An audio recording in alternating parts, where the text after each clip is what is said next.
কি দিয়ে মোবাইলত ৰেকৰ্ডিং কৰো সেই ৰেকৰ্ডিং কপি আমাক দিও আমি কেনেকুৱা ওপৰত ব্যৱস্থা গ্ৰহণ কৰিম সিদ্ধান্ত লৈছে নিশ্চিত আৰু যোৰহাট জিন্দাবাদ এবাৰ বেলেগ এটা ৰূপত গৌৰৱ গগৈ ভাষণ হয় গৌৰৱ গগৈ এবাৰ বুকু ডাঠি ক'লে যে এবাৰ বুকু ঢকিয়াই ঢকিয়াই ক'লে যে এবাৰ আমি জিকাটো প্ৰায় খাটাং জিকাটো আমি জিকিমেই আমাক কোনো শক্তিয়ে আমাক এবাৰ হিলাব নোৱাৰে বা হৰাব নোৱাৰে এবাৰ আমি জিকিমেই আৰু গৌৰৱ গগৈ কৈছে যে কোনোবাই যদি জাল পাতিছে কোনোবাই যদি কিবা আমাক যদি কিবা কৰিছেও কিন্তু আমি সেই জাল ফালি হ'লেও আমি জিকাটো খাটাং বুলি গৌৰৱ গগৈয়ে উল্লেখ কৰিছে আৰু গৌৰৱ গগৈয়ে ভাষণৰ মাজতেই তেওঁ আচলতে আপোনালোকে চাই থাকিলে গম পাব আৰু কি ক'লে কিন্তু এবাৰ বহুতখিনি তেওঁ কথাই ক'লে এবাৰ আৰু আপোনালোকে কমেণ্টত জনাব কমেণ্ট কৰিব যে গৌৰৱ গগৈক আপোনালোকে কোনে ভাল পায় এটা কমেণ্ট কৰিব আৰু গৌৰৱ গগৈ কিমান দূৰ এবাৰ জিকাটো সম্ভৱ তাৰ ওপৰতো আপোনালোকে এটা কমেণ্ট কৰিব আৰু নতুনকৈ যদি কোনোবা মোৰ চেনেল লৈ আহিছে ভিডিঅ'টো চোৱাৰ আগত এটা লাইক আৰু চেনেলটো ছাবস্ক্ৰাইব কৰিবলৈ নাপাহৰিব তেতিয়াহ'লে বেছি কথা নকওঁ আপোনালোকে ভিডিঅ'টো চাওক ইতিমধ্যে আমি সকলোৱে শুনিলোঁ যে কেনেদৰে বৰ্তমানৰ চৰকাৰ অসমৰ ৰাইজৰ ওপৰত অত্যাচাৰ চলাইছে আৰু হেয়া এটা ইংগিত এটা উদাহৰণ যে অসমৰ ৰাইজ আজি শান্তিত নাই অসমৰ ৰাইজ আজি যথেষ্ট অত্যাচাৰ সন্মুখীন হ'বলৈ হৈছে আৰু তাৰ বাবে যদি অসমৰ ৰাইজৰ সন্মুখত আশা এটা কিৰণ আছে শান্তি এটা ৰেঙনি আছে সেয়া হ'ল ভাৰতীয় জাতীয় কংগ্ৰেছ পাৰ্টি আজি মানুহে আমাৰ লগত চাই আছে যে এইখন সভাত আহি আমি কোনকেইটা কথাৰ ওপৰত জোৰ দিম মানুহে চাই আছে যে বাগানৰ সম্পৰ্কত আমি কোনকেইটা কথাৰ ওপৰত জোৰ দিম গাঁৱৰ উন্নয়নৰ কথাও লৈ কোনকেইটা আমি বিষয় নিজৰ বক্তৃতাত উত্থাপন কৰিম যুৱকখিনিয়ে চাইছে আৰু সেইকাৰণে এই সময়ত আমালোকৰ ওপৰত দায়িত্ব যথেষ্ট গধুৰ বিজেপি চৰকাৰ ভাবিছে যে তেওঁলোকৰ ওচৰত ধনবল আছে তেওঁলোকৰ ওচৰত বহুবল আছে তেওঁলোকৰ ওচৰত মন্ত্ৰী আছে আৰু সেইকাৰণে তেওঁলোকৰ জয়টো নিশ্চিত মই সেই বিজেপি দলৰ সতীৰ্থসকলক অলপ ৰামায়ণ পঢ়িবলৈ পৰামৰ্শ দিছোঁ অলপ ৰামায়ণ পঢ়ক জয় শ্ৰী ৰাম কোৱা আৰু ৰামায়ণ অধ্যয়ন কৰা ভগৱান ৰাম নাম লৈ অনুভূতি কৰা যথেষ্ট তাৰ পাৰ্থক্য আছে ৰামায়ণ পঢ়ি গম পাব যে ৰাৱণ নিজকে খুব শক্তিশালী ভাবিছে ৰামায়ণ পঢ়ি গম পাব যে ৰাৱণো যথেষ্ট পূজা পাঠ কৰিছিল নিয়ম কৰিছিল ৰাৱণৰ ওচৰত যথেষ্ট ধন বল বহুবল ৰাৱণৰ ওচৰত যথেষ্ট মন্ত্ৰীসকল শক্তিশালী মন্ত্ৰী আছিলে ৰাৱণৰ ওচৰতো যথেষ্ট মহাৰাজা আছিল ভগৱান ৰামৰ লগত মহাৰাজা নাছিলে যুদ্ধ কৰাৰ সময়ত ভগৱান ৰামৰ ওচৰত শক্তি নাছিল ভগৱান ৰামৰ ওচৰত বহুবল নাছিল কিন্তু ভগৱান ৰামৰ লগত সততাৰে নিষ্ঠাৰে কাম কৰা আমাৰ ৰাইজৰ এটা সেনা আছিল আৰু শেষত গৈ ভগৱান ৰামৰ জয় হ'ল আৰু ৰাৱণৰ পৰাজয় হ'ল তাৰ কাৰণটো এটাই যে ৰাৱণ ইমান ধন বল বহুবল শক্তিশালী ধনী পূজা পাঠ কৰাৰ পিছতো ৰাৱণ অহংকাৰী হ'ল আৰু শেষত গৈ সেই অহংকাৰী চৰিত্ৰৰ বাবে সেই অহংকাৰী ব্যৱহাৰৰ বাবে ৰাৱণৰ পতন হ'ল একে এইবাৰ লোকসভা নিৰ্বাচনত এই অহংকাৰী বিজেপি চৰকাৰৰ পতন হ'বলৈ গৈ আছে আৰু ৰাইজৰ জয় হ'বলৈ গৈ আছে ৰাইজ এতিয়া ভয় খোৱা নাই আমি এই মহিলাগৰাকী সাহসক পৰা আমি বুজি পাইছোঁ যে ৰাইজ এতিয়া ভয় খোৱা নাই না বিজেপিৰ পৰা ভয় খাইছে না RSS পৰা ভয় খাইছে না মুখ্যমন্ত্ৰী হিমন্ত বিশ্ব শৰ্মাৰ পৰা ভয় খাইছে আৰু সেইকাৰণে এতিয়া মুখ্যমন্ত্ৰীজনে কি ক'বলৈ আৰম্ভ কৰিছে আন্দোলন নকৰিব প্ৰতিবাদ নকৰিব কংগ্ৰেছৰ সভালৈ নাযাব অৰুণোদয় আঁচনি কৰ্তন কৰা যাব PMY ঘৰ আপোনালোকে নাপাব মই ৰাইজক এটাহে পৰামৰ্শ দিছোঁ যদি এজনো চৰকাৰী বিষয়া যদি এজনো বিজেপি দলৰ পালি নেতা এনে ধৰণে যদি ধমক দিয়ে ভাবুকি দিয়ে মোবাইলত ৰেকৰ্ডিং কৰক সেই ৰেকৰ্ডিং কপি আমাক দিয়ক আমি তেওঁলোকৰ ওপৰত ব্যৱস্থা গ্ৰহণ কৰিম যদি কোনোবাই চৰকাৰী বিষয়া নিজৰ সাংবিধানিক কৰ্তব্য পাহৰি আমাৰ ৰাইজক অসমীয়া ৰাইজক ভয় খাবলৈ বিচাৰে আমি সেই চৰকাৰী বিষয়াৰ ওপৰত আমি কোৰ্টলৈকে যাবলৈ প্ৰস্তুত আছো আমি নিৰ্বাচনী আয়োগলৈকে যাবলৈ আমি প্ৰস্তুত হৈ আছো যদি কোনোবা বিজেপি দলৰ পালি নেতা ভাবে যে এনেদৰে কথাবোৰ কয় আমাৰ অসমক ৰাইজক বিভ্ৰান্তিত পেলাব আমি সেই মোবাইল ৰেকৰ্ডিং লৈ আমি পুলিচৰ থানাত এফআইআৰ লগাবলৈ আমি প্ৰস্তুত হৈ আছো আজি আমাৰ ৰাইজে ভয় খোৱা নাই বৰ্তমানৰ বিজেপি চৰকাৰ কৈছে যে কা বিৰুদ্ধে মাত মাতিব নালাগে আজি যুৱকসকলৰ কলেজৰ সন্মুখত পুলিচৰ বেৰিকেড লগাই দিছে যুৱকৰ ঘৰলৈ পুলিচ তেওঁলোকে পঠাই দিছে তথাপিও মই গৌৰৱ অনুভৱ কৰোঁ এতিয়ালৈকে আমাৰ অসমত যুৱকসকলে কৈ আছে কা আমি নামানো নামানো নামানো এয়া হ'ল আমাৰ জাতীয় আৱেগ এয়া হ'ল আমাৰ জাতীয় চেতনা এয়া হ'ল আমাৰ অসমীয়া সাহসী অসমীয়া পৰিচয় আৰু সেইকাৰণে এইবাৰ যোৰহাট লোকসভা সমষ্টিৰ ৰাইজে সিদ্ধান্ত লৈছে যে আমাৰ ভৱিষ্যত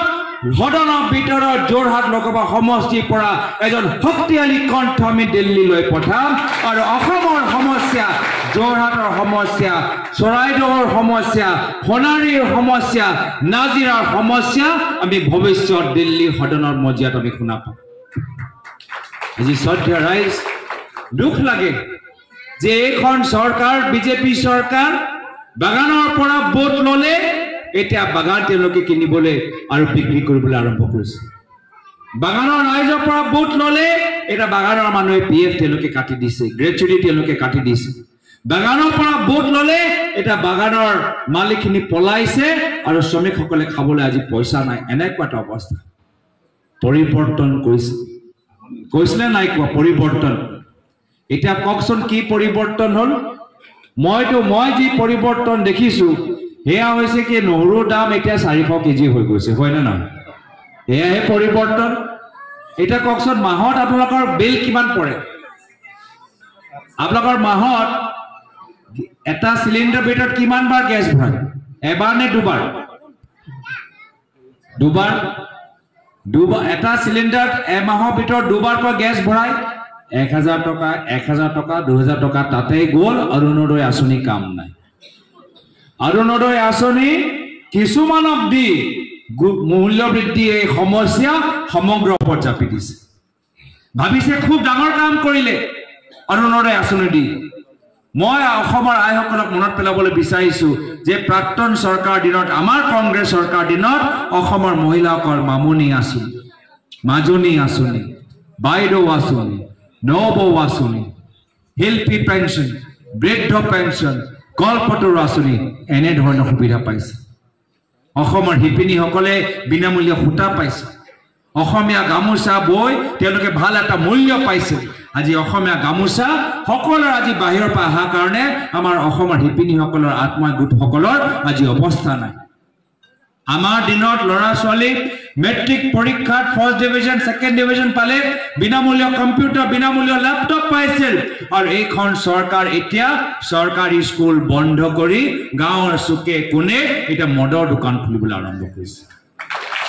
মদৰ দোকান খুলিছে স্কুল বন্ধ কৰিছে কলেজ তেওঁলোকে বন্ধ কৰিছে এতিয়া ভেঞ্চাৰ স্কুলৰ অৱস্থা নাই তেওঁলোকৰ শিক্ষকসকলৰ অৱস্থা নাই আত্মহত্যা কৰিবলৈ বাধ্য হৈছে আমাৰ দুখীয়া অঞ্চলৰ ল'ৰা ছোৱালী ক'ত যাব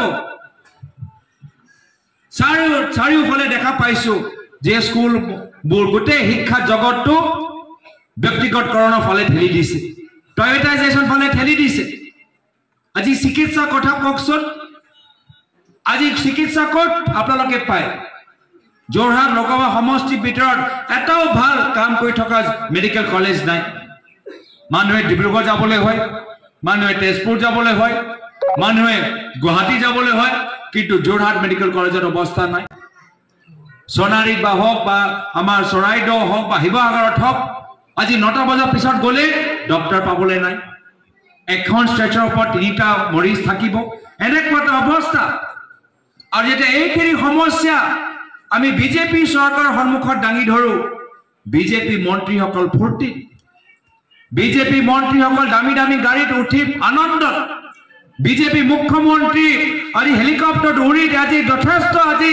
ভাবিছে তেওঁলোকৰ যিমান মনৰ সপোন আছিলে সেই সপোনবোৰ পূৰণ হ'ব কিন্তু ৰাইজৰ কথা কোনে পাতিব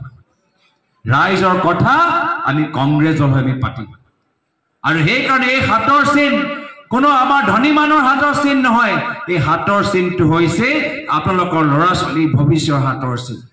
এই হাতৰ চিন হৈছে খেতিয়কসকলৰ হাতৰ চিন শ্ৰমিকসকলৰ হাতৰ চিন বা বিজেপি ভাবিছে যে এজন দুজন ব্যক্তি ললে আমাৰ দলটো দুৰ্বল হ'ব এই হাতৰ চিনতকৈ শক্তিশালী কোনো ব্যক্তি নহয় এই হাতৰ চিন লৈ মানুহৰ যে আবেগ আছে এজন দুজন ব্যক্তি গলেও সেই মানুহৰ যে আবেগ আছে হাতৰ চিনৰ প্ৰতি সেই কেতিয়াও হাত নহয় আজি ভাবিছে বিজেপি যে আমি পইচা পেলাম আমি হেলিকপ্টাৰ নমাম এই যিমানে পইচা তেওঁলোকে মানুহৰ মাজত বিতৰণ কৰক যিমানবাৰ তেওঁলোকে হেলিকপ্টাৰ নমাওক এইবাৰ বিৰোধী ঐক্য মঞ্চ জিকিবই যোৰহাট লোকসভা সমষ্টি আমি জিকিম আৰু এই ক্ষেত্ৰত বিৰোধী ঐক্য মঞ্চ যে বিভিন্ন দলৰ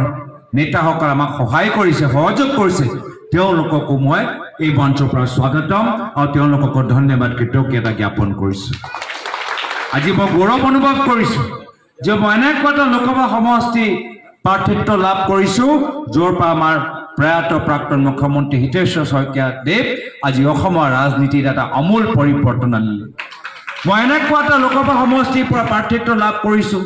য'ৰ পৰা আমাৰ প্ৰাক্তন সাংসদ বিজয় কৃষ্ণ সন্দিক দেৱ দিল্লীত গৈ কেন্দ্ৰৰ চৰকাৰ এজন শক্তিশালী আজি মন্ত্ৰী হৈছে আৰু সেইকাৰণে এই মহান ব্যক্তিসকলৰ পথ অনুকৰণ কৰি আজি আপোনালোকৰ মাজত আহিছো সকলৰ পৰা মই সহায় আশীৰ্বাদ বিচাৰিছো আৰু মই আত্মবিশ্বাসেৰে ক'ব পাৰো কি যদি আহা 27 দিন আমি দিন ৰাতি এক কৰি যদি আমি কাম কৰো জয় আমাৰ নিশ্চিত আৰু যোৰহাট আমাৰ ভাল হ'ব লগতে ডিব্ৰুগড় আমাৰ ভাল হ'ব গৌৰৱ গগৈ জিন্দাবাদ গৌৰৱ গগৈ জিন্দাবাদ তো শ্ৰদ্ধেয় ৰাইজ মই আজি বিশেষ দীঘলে ক'বলৈ বিচৰা নাই আজি আমাৰ 3টা মণ্ডল এক কৰি খুব সুন্দৰ কৰ্মী সভা আয়োজন কৰা গৈছে আজি গোটেই দিন তো যথেষ্ট আমাৰ কাৰ্যসূচী আছে আমাৰ বিধায়িনী দলৰ দলপতি দেৱব্ৰত শইকীয়া ডাঙৰীয়া এই ক্ষেত্ৰত যথেষ্ট নেতৃত্ব লৈছে আমাৰ মহিলা কংগ্ৰেছ NSY যুৱ কংগ্ৰেছ যথেষ্ট মানুহৰ মাজত আজি তেওঁলোকে প্ৰচাৰ চলাইছে সবে ইমান কষ্ট কৰাৰ কাৰণে মই ধন্যবাদ জ্ঞাপন কৰিছো এই পবিত্ৰ ৰমজান মাহত সকলো দোৱা বিচাৰি অনাগত ৰঙালী বিহুৰ উল্লেখ যাচি আজি তাৰিখত ইয়াতে নিজৰ সমুদ্ৰ সামৰিছো ধন্যবাদ জয় হিন্দ জয় আয়ুষ